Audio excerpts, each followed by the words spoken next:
여러분, 안녕하세요.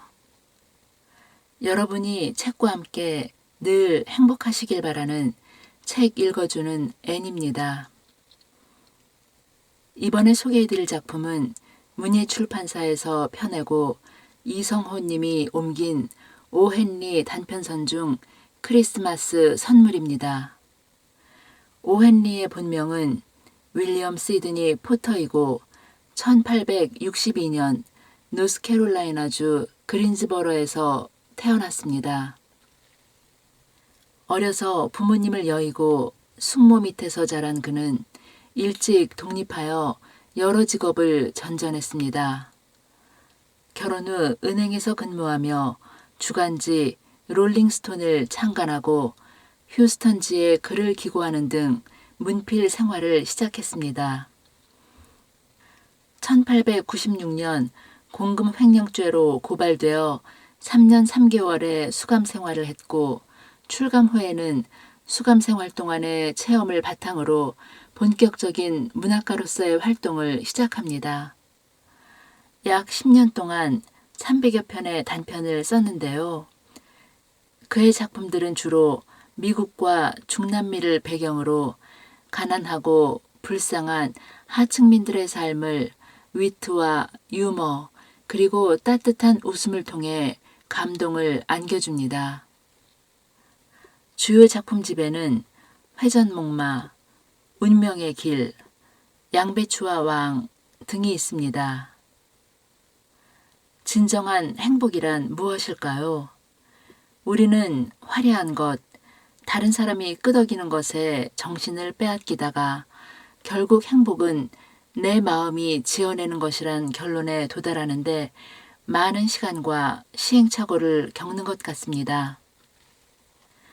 자신의 가장 소중한 것을 희생하여 상대편을 빛나게 하려는 이들의 마음은 가장 완벽한 사랑이라 생각합니다.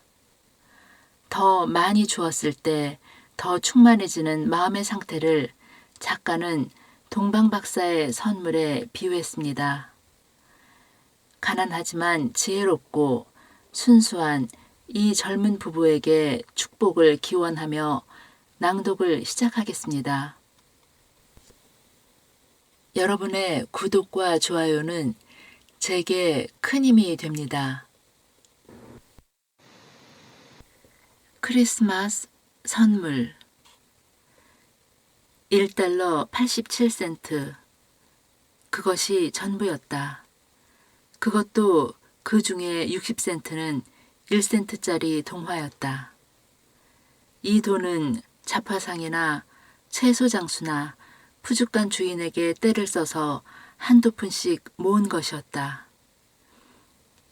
이렇게 애누리를 하다 보면 지나치게 무례한 짓을 하는 것 같아 얼굴이 붉어지기 일쑤였다. 델라는 이 돈을 3번이나 세어보았다. 세어보고 또 세어보아도 1달러 87센트였다. 다음 날이 크리스마스였다. 사실 초라한 침대에 엎드려 엉엉 우는 수밖에 다른 도리가 없었다. 델라는 그렇게 실컷 울었다. 울고 보니 인생이란 눈물과 웃음으로 이루어져 있는데 그것도 눈물이 대부분을 차지한다는 생각이 떠올랐다. 이 집 안주인이 울음을 터뜨린 단계에서 다음 단계로 서서히 넘어가는 동안 우리는 집안 구경을 하기로 하자. 가구가 딸린 이 아파트의 방세는 일주일에 8달러로 아주 형편없는 것은 아니지만 불황자 단속반이 들이닥치지 않도록 주의를 해야 할 만한 집이었다. 아래층 현관에는 한 번도 사용한 적이 없는 편지함이 있고 또 눌러도 소리가 나지 않는 초인종이 있었다.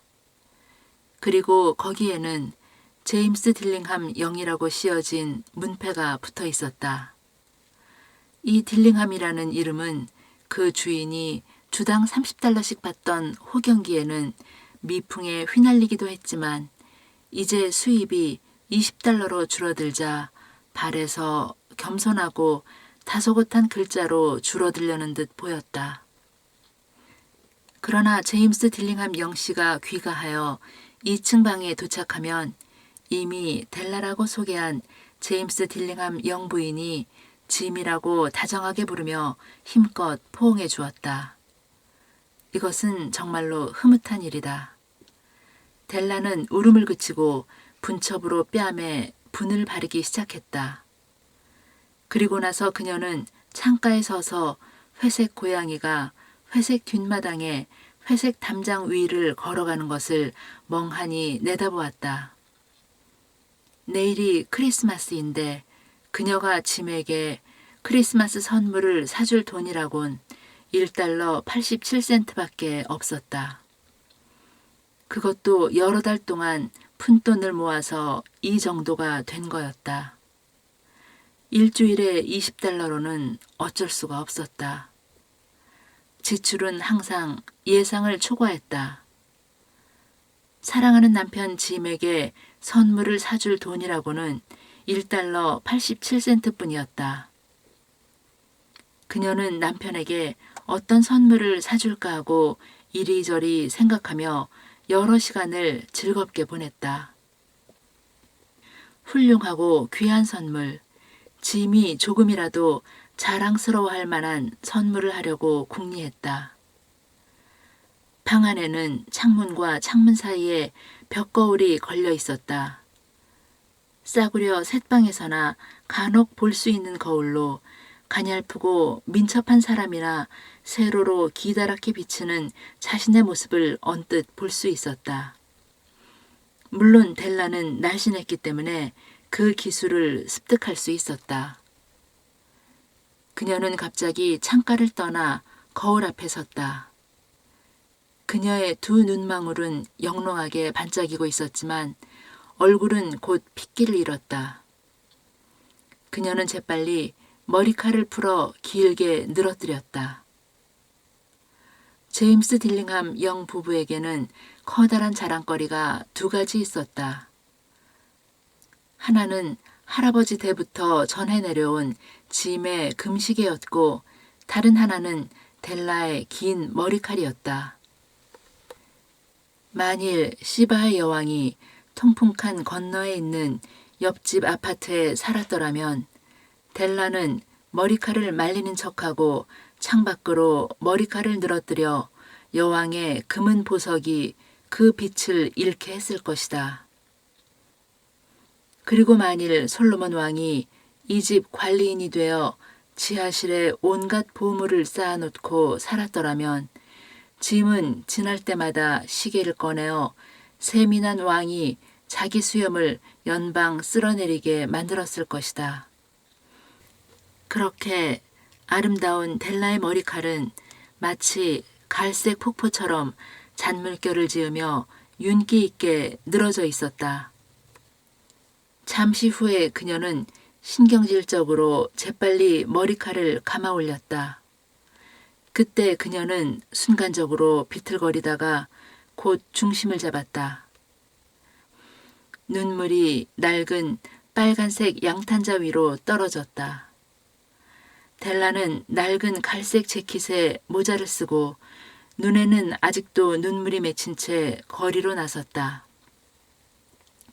그녀는 소프로니 마담 상점, 각종 모발품 취급이라고 쓰여진 간판 앞에서 걸음을 멈추었다. 델라는 단숨에 계단을 뛰어오르고 나서 숨을 헐떡이며 마음을 가라앉혔다. 체격이 크고 피부가 하얀 마담은 소프론이라는 이름에 어울리지 않게 쌀쌀해 보였다. 제 머리칼을 사시겠어요? 글쎄요. 마담이 대답했다. 모자를 벗으세요. 우선 한번 봅시다. 갈색 머리가 마치 폭포처럼 물결치며 늘어졌다. 20달러 드리지요. 마담은 익숙한 솜씨로 머리채를 들어올리며 말했다. 빨리 잘라주세요. 델라가 동의했다. 놀랍게도 그 후 시간은 장밋빛 날개를 단 듯 흘러갔다. 이것 참 어울리지 않는 비유는 그만두기로 하자. 그녀는 짐에게 줄 선물을 찾아 가게란 가게를 온통 뒤지며 다녔다. 그러다 드디어 찾아내고야 말았다. 그것은 그 누구도 아닌 바로 짐을 위해 만들어 놓은 듯했다. 그녀는 여러 가게를 구석구석 다 찾아보았지만 어떤 가게에도 이런 것은 없었다. 그것은 디자인이 간결하면서도 우아한 백금 시계줄로서 보통 좋다는 물건처럼 비속한 장식이 달려있는 게 아니라 물건 그 자체가 훌륭한 것이었다. 그것은 짐의 시계와 어울려야만 진정한 가치가 나타날 만한 것이었다. 그녀는 그것을 보자마자 짐이 가져야 빛이 날 것이라고 생각했다. 그것은 남편을 닮은 듯했다. 과묵하고 귀중한 이 말은 시계줄과 짐 둘 모두에게 걸맞는 표현이었다. 그녀는 21달러를 지불하고 나머지 87센트를 들고 서둘러 집으로 돌아왔다. 이 시계줄을 시계에 달면 짐은 어떤 모임에서든 마음 편하게 시계를 꺼내볼 수 있을 것이다. 시계는 훌륭했지만 시계줄이 없어서 낡은 가죽끈을 달았기 때문에 그는 남몰래 시계를 꺼내보곤 했다. 델라는 집에 돌아오자 황홀했던 흥분이 다소 가라앉았고 신중하고 침착해졌다. 그녀는 헤어 아이언을 꺼내어 끝없는 애정과 넓은 마음으로 보기 흉하게 깎은 짧은 머리를 손질하기 시작했다. 이런 일은 누구나 알다시피 성가시고 힘든 일이다. 40분도 못 돼서 그녀의 머리는 짧은 곱슬머리가 됐다. 그 머리 모양은 그녀를 개구쟁이 어린 학생처럼 보이게 만들었다.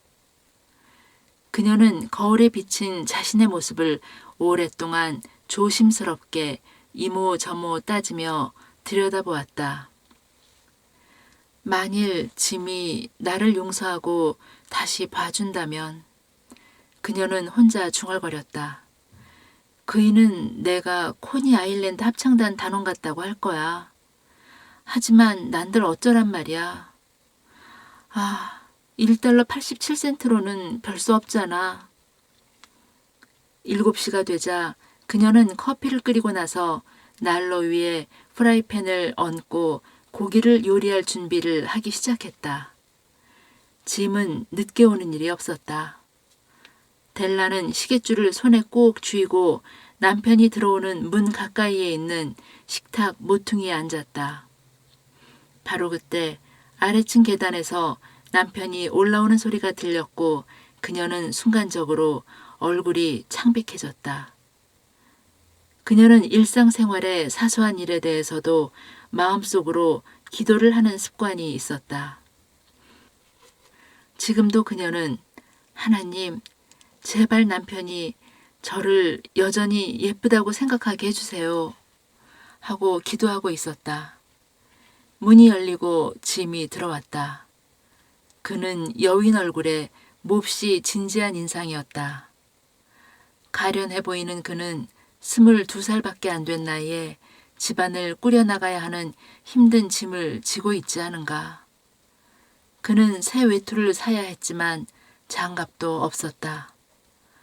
짐은 문 안에 들어서자 마치 메추라기 냄새를 맡은 사냥개처럼 꼼짝도 하지 않고 서 있었다.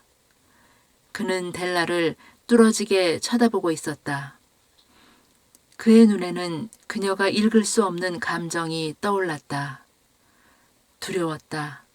그것은 분노도 아니고 경악도 아니고 실망도 공포도 아니었다. 그녀가 얘기했던 일말의 감상이 아니었다.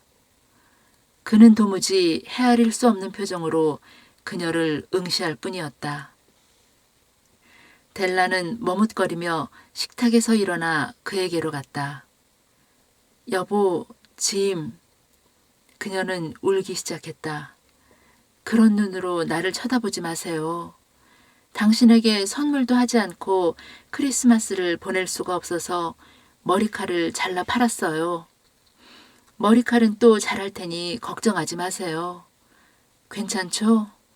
그럴 수밖에 없었어요. 내 머리칼은 참 빨리 자라요. 여보, 메리 크리스마스라고 말해줘요. 그리고 우리 즐겁게 지내요. 당신은 모르죠?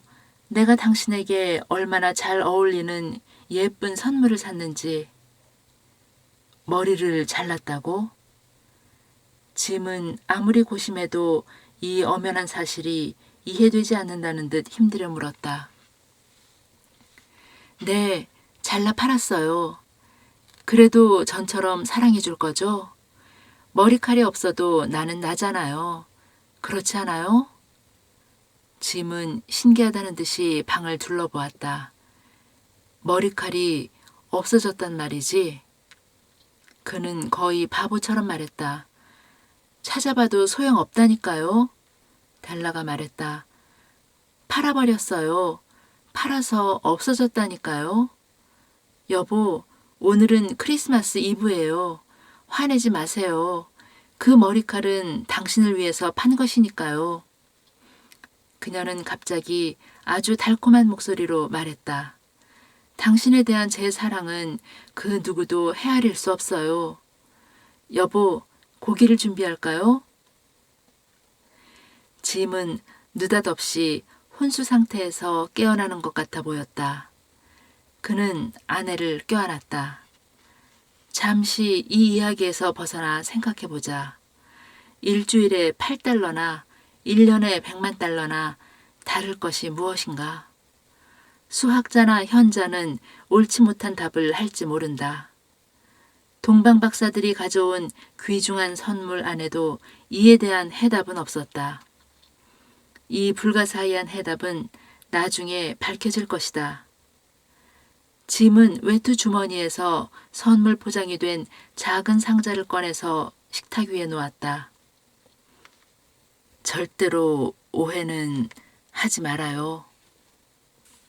당신이 머리칼을 자르든 자르지 않든 당신에 대한 나의 사랑에는 조금도 변함이 없소.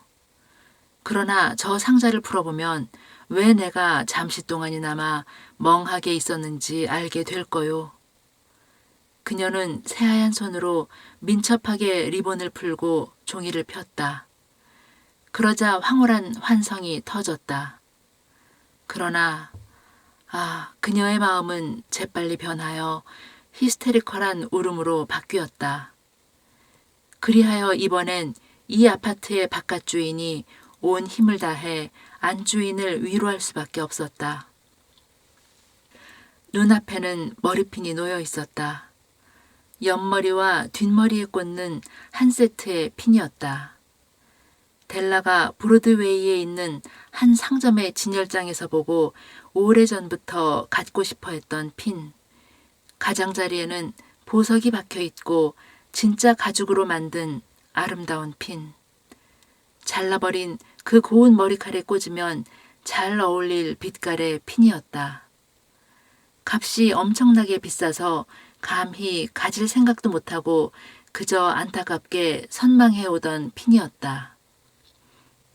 이 핀이 그녀의 소유물이 되었지만 정작 그렇게 탐내던 장식물을 더욱 빛나게 할 머리칼은 없어졌다. 델라는 그 핀을 품속에 꼭 껴안고 눈물이 고인 눈을 들어 미소를 지으며 말했다. 여보, 제 머리칼은 아주 빨리 자라요. 그러고 나서 델라는 꼬리에 불이 붙은 새끼 고양이처럼 벌떡 일어나 하고 소리쳤다. 짐은 아직도 그의 아름다운 선물을 보지 못했다. 그녀는 손바닥 위에 시계줄을 올려놓고 그에게 내밀었다. 귀중한 금속 시계줄은 그녀의 밝고 열렬한 마음의 빛을 받아 한층 더 반짝이는 것 같았다. 여보, 참 멋있죠? 온 시내를 뒤져서 찾아낸 거예요.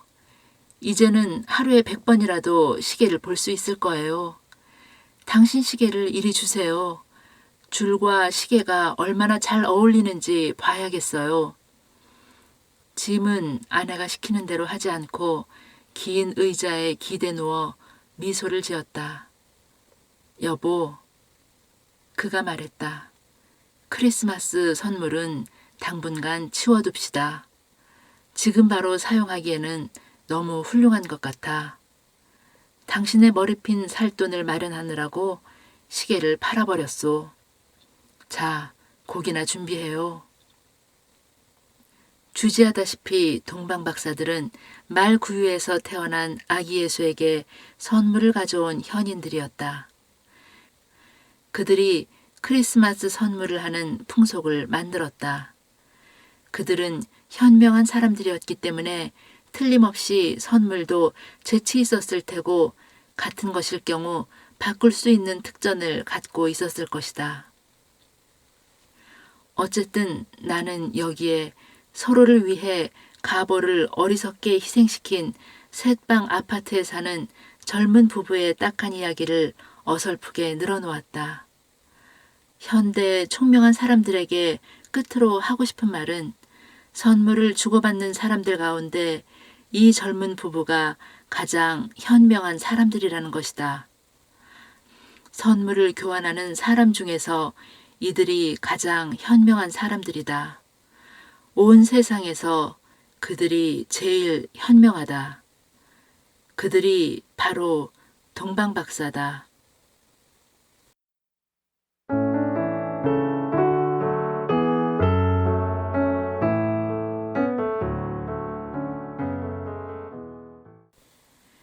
지금까지 문예출판사에서 펴내고 이성호님이 옮긴 오헨리의 크리스마스 선물을 낭독해드렸습니다. 끝까지 들어주셔서 감사합니다. 또한 전문 낭독을 승인해주신 문예출판사에도 감사의 말씀을 전합니다. 여러분 늘 행복하세요.